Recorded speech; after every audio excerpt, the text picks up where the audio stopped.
Welcome to Burlap Teachers. Enjoy the video. Act now. Start with Roblox's password reset and follow the email link.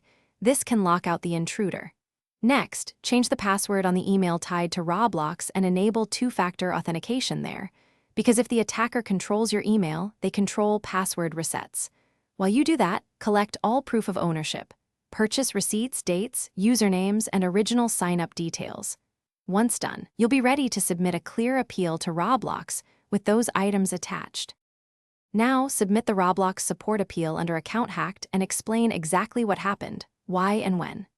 Include your gathered proof, transaction ID, gift card codes, email timestamps, and screenshots of suspicious emails. This helps agents verify you. While waiting, run a full anti-malware scan on every device you use and change passwords on other gaming or payment accounts.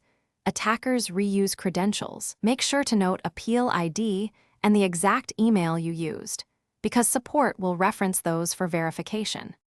Once Roblox restores access, immediately audit your account.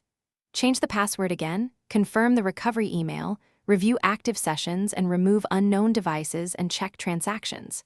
If support is slow or denies your appeal, escalate by replying with new evidence, clear screenshots, order numbers, or serial timestamps, and politely reach out via Roblox's official social support channels for follow-up. Finally, if problems persist, prepare to contact your payment provider about unauthorized charges. And as a troubleshooting tip, switch to an authenticator app for stronger, reliable two-factor protection. Thanks for watching. Consider subscribing if this video helped you.